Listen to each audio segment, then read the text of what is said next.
ইউক্রেনে রাশিয়ার যুদ্ধ শুরুর প্রায় ৩ বছর পর সব জায়গায় যুদ্ধের চিহ্ন দেখা যাচ্ছে। আলোকচিত্রী নিকা রিচ্চেলকেও প্রতিদিন এমন বাস্তবতার সঙ্গে বাস করতে হয়েছে। নিজের তোলা ছবির মাধ্যমে তিনি রুখে দাঁড়িয়েছেন। আমার ছবিগুলো জীবনের সাথে সম্পর্কিত, তরুণ এবং সুন্দর মানুষদের সাথে। ছবিগুলো মজার বা দুঃখজনক হতে পারে, কিন্তু সেগুলো সব সময় জীবনের সাথে সম্পর্কিত। কিয়েভের এক স্টুডিওতে নিকা ব্যালেরিনাদের ছবি তোলেন। যুদ্ধের আগেও তিনি এগুলোকে ছবি তোলার একটি বিষয় হিসেবে আবিষ্কার করেছিলেন। 2018 সালে নিকা প্রথম একজন ব্যালেরিনার প্রতিকৃতি তৈরি করার পর মুগ্ধ হয়ে গিয়েছিলেন। সে কারণে যুদ্ধের মধ্যেও এটি নিয়ে কাজ করে গেছেন তিনি। এই ছবিগুলো প্রমাণ করছে যে আমরা এখনো বেঁচে আছি। 2023 সালের মে মাসে প্রায় প্রতিদিন প্রতি মুহূর্তে অনেক বোমা বর্ষণ হচ্ছিল। তার মধ্যেই আমরা এই স্টুডিওতে কাজ করতাম আর জানলার বাইরে তাকিয়ে ক্ষেপণাস্ত্র হামলা দেখতাম। কিন্তু আমরা কাজ চালিয়ে গিয়েছি, কারণ কেউ আমাদের পরাজিত করতে পারবে না। যুদ্ধ শুরু হওয়ার পর নিকা দেশ ছেড়ে পালানোর কোনো চিন্তা করেননি। তার বদলে তিনি ইউক্রেনের জাতীয় রঙে তৈরি পোশাক দিয়ে তার নীল এবং হলুদ সিরিজ শুরু করেছিলেন। নিকা ফটোগ্রাফি থেকে জীবিকা নির্বাহ করেন, তবে এই সিরিজ থেকে নয়।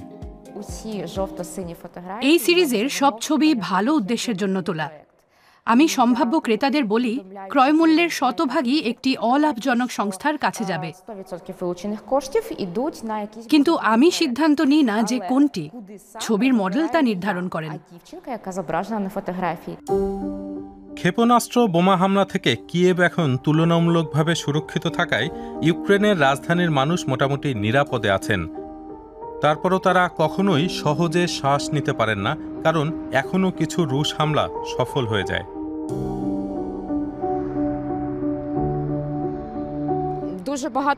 প্রায় রাতে খুব জোরে শব্দ হওয়ার কারণে আমরা ঘুমাতে পারি না। আমরা টেলিগ্রাম চ্যানেলগুলো পড়ি, দেখি কোনো ড্রোন বা মিসাইল আসছে কিনা, এবং আমরা সাধারণত মাথায় রাখি যে যে কোনো সময়ে যে কোনো কিছু ঘটতে পারে। আমরা, আমাদের বন্ধু বান্ধব এবং পরিবারের সবাই সব সময় একটা ভয়ের অনুভূতির মধ্যে থাকি। 3 বছরের যুদ্ধ মানে 3 বছর ধরে মৃত্যু ও ধ্বংস। বেশিরভাগই পূর্ব ইউক্রেনের যুদ্ধ বিধ্বস্ত অঞ্চলে হয়েছে। সামরিক ও বেসামরিক মৃত্যুর নির্ভরযোগ্য পরিসংখ্যান হয়তো নেই, কিন্তু তা কয়েক লাখ হবে। এটা আমাদের সবার জন্য একটা ট্র্যাজেডি, কিন্তু আপনি প্রতিদিন শোক পালন করতে পারেন না। এই হামলা 3 বছর ধরে চলে আসছে, কিন্তু আপনি সোফায় শুয়ে 3 বছর ধরে কাঁদতে পারেন না। এই জায়গাটি আমাদের সবাইকে এই যুদ্ধের মূল্যের কথা মনে করিয়ে দেয়।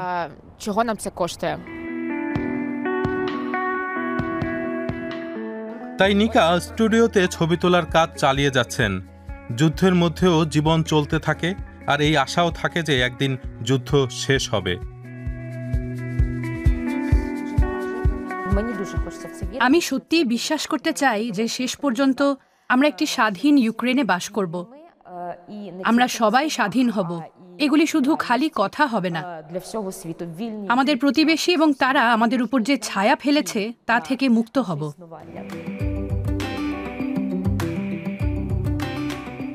নিকা তার ছবির মাধ্যমে নিজেকে এবং অন্যদের আশা দেওয়ার কাজ করছেন। একটি স্বাধীন ইউক্রেনের শান্তিপূর্ণ ভবিষ্যতের আশা করছেন তিনি। প্রিয় দর্শক, কেমন লাগলো আমাদের প্রতিবেদনটি? আপনাদের জন্য আরো 2টি প্রতিবেদন রয়েছে এখানে। ভালো লাগলে বন্ধুদের সঙ্গে শেয়ার করতে আর আমাদের সাবস্ক্রাইব করতে ভুলবেন না কিন্তু।